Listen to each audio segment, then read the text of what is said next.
ఈ రోజు నేను చూపించబోయే ఫర్టిలైజర్ని మనం గులాబీ మొక్కలకి ఇచ్చినట్టయితే గుత్తులు గుత్తులుగా పువ్వులు పూస్తాయండి. మరి చక్కగా ఈ ఆర్గానిక్ ఫర్టిలైజర్ని మనం ఇంట్లోనే తయారు చేసుకోవచ్చు. ఎట్లా తయారు చేసుకోవాలి, ఎప్పుడు ఇవ్వాలి, ఇదంతా కూడా డీటెయిల్గా షేర్ చేస్తాను మీకు. వీడియో స్కిప్ చేయకుండా చివరి వరకు చూస్తే ఇన్ఫర్మేషన్ ఏది కూడా మిస్ అవ్వకుండా ఉంటారు. ఎవరైనా కొత్తగా చూస్తుంటే ఛానల్ని ప్లీజ్ సబ్స్క్రైబ్ చేసుకోండి. హాయ్ అండి, welcome back to Shreshtha garden. నేను సంపూర్ణ. ముందుగా ఒక చిన్న ఇన్ఫర్మేషన్ అండి.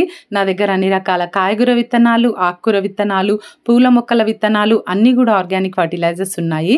మీకు ఎవరికైనా సీడ్స్ ఇంకా ఫర్టిలైజర్స్ కావాలంటే స్క్రీన్ మీద కనిపిస్తున్న నెంబర్కి వాట్సాప్లో హాయ్ అని మెసేజ్ చేయండి.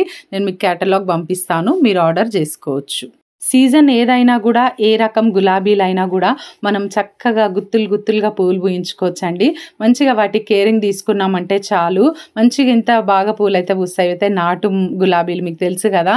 మరి చాలామంది అడుగుతారండి, ఈ రోజెస్ చూపించినప్పుడల్లా మాకు కటింగ్స్ కావాలని అడుగుతారు. కాకపోతే నాకు ఈ కటింగ్స్ పంపించడము, మొక్కలు పంపించడం అయితే కష్టము. నేను సీడ్స్ అండ్ ఫర్టిలైజర్స్ అయితే ఈజీగా పంపించగలుగుతాను. మొదటిగా గులాబీ మొక్కలకు చేయవలసిన ముఖ్యమైన పని టిప్ ప్రూనింగ్. టిప్ ప్రూనింగ్స్ మనం ఎప్పుడంటే ఈ పువ్వులు పూసి అయిపోయిన తర్వాత మనం మొక్క పైన అట్లనే వదిలేయకుండా చక్కగా వాటిని అయితే కత్తిరించేసేయాలి. ఇక్కడ చూడండి, మనకు ఈ డైబ్యాక్ సమస్య అనేది కనిపిస్తూ ఉంటుంది చాలాసార్లు. మనం కత్తిరించిన ప్లేస్ నుండి ఇట్లా కొమ్మ కిందకి నల్లగా మారిపోవడము, అయితే ఇక్కడ ఎటువంటి మళ్ళీ కొత్త కొమ్మలు రావడం అయితే జరగదు.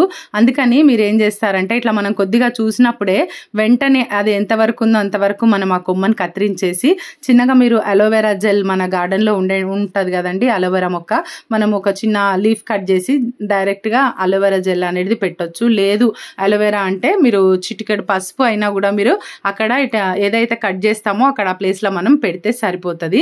అంటే డైబ్యాక్ సమస్య రాకుండా ఉంటుంది మొక్కలకి. మరి మంచిగా ఈ విధంగా ఏ మొక్కలు అయినా కూడా సరే, నాటు అయినా సరే, ఇది కూడా నాటు గులాబీనండి.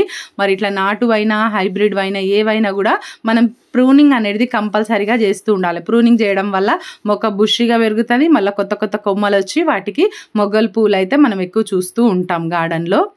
ఇక్కడ ఇంకొక మొక్క వచ్చేసి ఇది హైబ్రిడ్ గులాబీ అండి.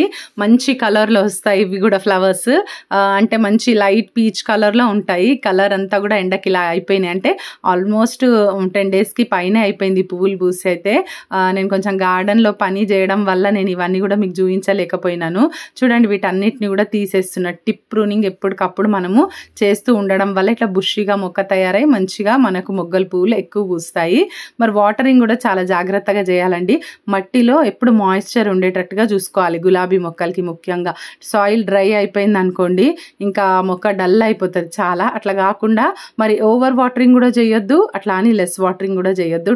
టైంకి వాటికి మట్టిలో తేమ ఉండేటట్టుగా చూసుకోవాలి. ఎప్పుడు కూడా సాయిల్ డ్రై అయిపోకుండా చూడాలి. ఇప్పుడు వర్షాకాలం కదా, పాట్స్ని డైరెక్ట్గా వర్షానికి పెట్టాలా వద్దా అని ఒక పెద్ద డౌట్ ఉంటుందండి కొత్తగా గార్డెనింగ్ చేసే వాళ్ళకు. ఏమీ పర్వాలేదండి, మొక్కలు చక్కగా వర్షపు నీళ్ళల్లో తడిసేటట్టుగానే మీరు పెట్టండి. కాకపోతే డ్రైన్ హోల్స్ కరెక్ట్గా ఉండేటట్టుగా మీరు చూసుకోండి. మీరు ఎప్పటికప్పుడు చెక్ చేస్తూ ఉండాలి. వర్షం పడ్డ తర్వాత మనం ఎట్లాగో గార్డెన్లోకి వెళ్తాం కదా, ఎవ్రీడే వన్స్ అయినా మనం కంపల్సరీ ఒక్కసారైనా వెళ్తాం కదా. వెళ్ళినప్పుడు మనం ఏదైనా పాట్లో నీళ్లు నిలబడుతున్నాయి అంటే ఆ డ్రైన్ హోల్స్ అయితే మనం ఎప్పటికప్పుడు క్లియర్ చేసుకుంటేనే మనకు మొక్కలకి ఎటువంటి ప్రాబ్లం ఉండదు. డైలీ వర్షం నీళ్ళలో పెట్టినా ఏం ప్రాబ్లం ఉండదు. మంచిగా న్యాచురల్గా మరి మన మొక్కలకి నైట్రోజన్ అనేది వర్షపు నీరు ద్వారా అందుతుందండి. మన గార్డెన్ అంతట్లో మనం చేయవలసినటువంటి ఇంకొక ముఖ్యమైన పని ఏంటి ఈ వర్షాకాలంలో అంటే గార్డెన్ క్లీనింగ్ చేసుకోవాలి కంపల్సరీగా. మీరు ఎప్పుడు చేసినా చేయకపోయినా ఈ వర్షాకాలంలో మాత్రం మరి గార్డెన్ క్లీన్ చేసుకోకపోతే మాత్రం నీళ్లు నిలబడిపోతాయండి. ఈ విషయంలో అశ్రద్ధ చేస్తే మాత్రం రూఫ్కి ప్రాబ్లం వచ్చే అవకాశం అయితే ఉంటుంది. అందుకే జాగ్రత్తగా మనము వర్షాకాలం స్టార్ట్ అయ్యే ముందే మనం ఈ పనులు చేసుకుంటే మంచిది. చూడండి, అక్కడక్కడ మట్టి ఎక్కడైతే నిలబడి ఉందో అక్కడ నాచులాగా వచ్చేసింది చూసిండ్రా. మరి దీనివల్ల మనకి ప్రాబ్లం అవుతుంది. అంటే నీరు అక్కడ ఆగిపోతుంది కదా, అప్పుడు రూఫ్కి ప్రాబ్లం అయ్యే అవకాశం ఉంటుంది. పగిలిపోయిన పాట్స్, విరిగిపోయిన పాట్స్ ఇవన్నీ కూడా తీసేస్తున్నాను. చెప్పాలంటే గార్డెన్ అంతా కూడా డీక్లటరింగ్ చేస్తున్నాను. గార్డెన్ డీక్లటరింగ్ చేయడం ఏంటని అనుకుంటున్నారా? అవునండి, చేయాల్సిందే. చేస్తేనే మన గార్డెన్ నీట్గా ఉంటుంది. మనకు అవసరమైనవి మాత్రమే మనము గార్డెన్లో పెట్టుకొని మిగతావన్నీ కూడా తీసేస్తూ ఉండాలి ఎప్పటికప్పుడు. అంటే నేను చిన్న చిన్న పాట్స్ మనం నర్సరీ నుండి తెచ్చుకున్నవి ఉంటాయి కదా, మొక్కలు తెస్తాం కదా, ఆ పాట్స్లలో నేను వేరే మొక్కలు అంటే మనకి ఇప్పుడు సీడ్స్ ద్వారా పెరిగిన మొక్కలు, సీడ్స్ పడి పెరిగిన మొక్కలు ఉంటాయి కదా, చాలా ఈ కటింగ్స్ చిన్న చిన్న టేబుల్ రోజెస్ ఇలాంటివి, విన్కా ఫ్లవర్స్, ఈ మొక్కలన్నీ కూడా నేను నాటుతుంటా. మల్లె కొమ్మలు ఇలాంటివి నాటి తెలిసిన వాళ్ళకి ఇస్తూ ఉంటాను నేను. అట్లా తీసుకున్న వాళ్ళు కూడా చాలా హ్యాపీగా ఫీల్ అవుతారు. ఇక మీరు కూడా టైం తీసుకొని మీ గార్డెన్లో డీక్లటరింగ్ స్టార్ట్ చేసేయండి. నా గార్డెన్ అంతా కూడా క్లీన్ అయిన తర్వాత తప్పకుండా నేను గార్డెన్ టూర్ చేస్తానండి. ప్రతి ఒక్క మొక్కను నేను మీకు చూపిస్తాను. గార్డెనింగ్ అంటే ఊరికే ఫర్టిలైజర్స్ ఇవ్వడమే కాదు, ఇవన్నీ పనులు కూడా ఉంటాయి కదా. మరి వీటన్నిటిని హ్యాపీగా మనం చేసుకున్నప్పుడే మన బాడీ కూడా మనం కూడా ఫిట్గా ఉంటాము, హెల్తీగా ఉంటాం. మరి ఈరోజు ఆర్గానిక్ ఫర్టిలైజర్ ఏంటి, నేనేమి ఇవ్వబోతున్నాను మీకు ఇప్పుడు చూపించేస్తానండి. ఇవి మీల్ మేకర్స్ అండి. నేను కర్రీ చేయడానికి తీసుకున్నాను. వీటిని అయితే ముందు మనం కర్రీ చేసే ముందు నీళ్ళలో నానబెట్టి పెడతాం కదా. ఈ నానబెట్టి పెట్టిన వాటిని మనమైతే ఇవి తీసేసి ఈ మీల్ మేకర్స్ని మనం కర్రీ చేసేసుకోవచ్చు. తర్వాత ఈ మిగిలిపోయిన నీళ్ళు ఉంటాయి కదా, ఏవైతే నానబెట్టినామో ఆ నీళ్ళని మనము వేస్ట్గా సింక్లో పడేస్తూ ఉంటాం.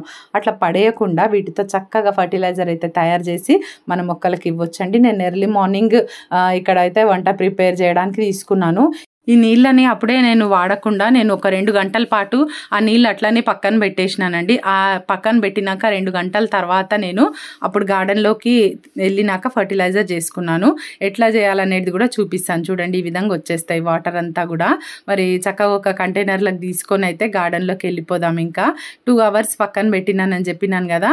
మరి మంచిగా కొంచెం సేపు అయితే అంటే మనకు టైం ఉంటే 1 డే కూడా ఫర్మెంట్ చేసుకోవచ్చు అండి. కాకపోతే మనకు టైం లేదు, ఇంకా మొక్కలకి ఇచ్చేసేయాలి అనుకుంటే మాత్రం ఇవి ఇట్లా ఇన్స్టెంట్గా కూడా ఇచ్చేయచ్చు. చూడండి, ఇన్ని కలెక్ట్ అయిన ఒక 1/2 లీటర్ అన్ని ఇక్కడ వాటర్ నాకు వచ్చినాయి. ఇవి ఈ వాటర్కి నేను ఇప్పుడు ఏమి కలుపుతాను అనేది చూపిస్తా. ఫస్ట్ అయితే వాటర్ డైల్యూషన్ చూపిస్తా. చూడండి, 1/2 లీటర్కి ఇంకొక 1/2 లీటర్ నీళ్లు నేను ఇక్కడ కలుపుతున్నాను. నార్మల్ వాటర్, ఓకేనా, 1:1 రేషియోలో కలుపుతున్నాను. కలిపిన తర్వాత అయితే దీనిలోకి నేను కాఫీ పౌడర్ యాడ్ చేస్తున్నా, ఓకేనా. ఈ మీల్ మేకర్ వాటర్ ఏదైతే ఉందో మనం నానబెట్టి తీసుకున్నాం కదా, ఆ నీళ్ళల్లో మంచి నైట్రోజన్, ఫాస్ఫరస్, పొటాషియం మొక్కలకి కావాల్సిన మంచి న్యూట్రియంట్స్ ఉంటాయి. మరి ఈ కాఫీ పౌడర్ ఏదైతే మనం ఇస్తున్నామో సాయిల్ని అసిడిక్ చేస్తుంది చక్కగా. దీంట్లో కూడా నైట్రోజన్ కంటెంట్ ఉంటుంది. మొక్క పచ్చగా ఉంటుంది. పువ్వులు అయితే గుత్తులుగా పూస్తాయండి, ఎందుకంటే గులాబీ మొక్కలకి అసిడిక్ సాయిల్ అంటే ఇష్టము. మరి చక్కగా పూలు చాలా బాగా పూస్తాయి. మనం ఇట్లా గులాబీ మొక్కలకి, మరి అన్ని రకాల పూల మొక్కలకి కూడా మనము ఈ ఫర్టిలైజర్ని ఇవ్వచ్చు. ఇక్కడైతే నేను గులాబీ మొక్కలకి చూపిస్తున్నాను. ఏ సీజన్ అయినా కూడా, ఎలాంటి రకమైనా కూడా, అంటే నాటు రకమైన, హైబ్రిడ్ రకమైనా కూడా మనకు గుత్తులుగా పువ్వులు పూయాలి మన గార్డెన్లో అంటే మాత్రం ఇట్లా మంచి ఫర్టిలైజర్స్ అయితే మనము మన గార్డెన్లో ఇస్తూ ఉండాలి. ఆ మొక్కకి ఇచ్చిన తర్వాత మిగిలింది నేను ఇంకొక గులాబీ మొక్కకి ఇస్తున్నాను. ఇక్కడ నిన్ననే అన్ని మొక్కలకి నేను బనానా పీల్ ఫర్టిలైజర్ ఇచ్చినాను. అందుకని కొంచెము నేను ఫర్టిలైజర్ మీకు చూపించాలని చెప్పి నేను ఒక్క మొక్కకు మాత్రమే తయారు చేసినాను. ఈ ఫర్టిలైజర్ని ప్రతి 15 రోజులకు ఒకసారి మన మొక్కలకి ఇవ్వచ్చండి. ఇదండి ఈరోజు వీడియో. మీకు ఇన్ఫర్మేటివ్ ఉంది అనుకుంటున్నాను. నచ్చితే ఒక లైక్ చేసి ఛానల్ని సబ్స్క్రైబ్ చేసుకోండి. పక్కనే ఉన్న బెల్ ఐకాన్ క్లిక్ చేయండి. నేను వీడియో పెట్టగానే మీకు నోటిఫికేషన్ వచ్చేస్తుంది. ఈ వీడియో ఎట్లుందో తప్పకుండా కమెంట్ చేయండి. Thank you.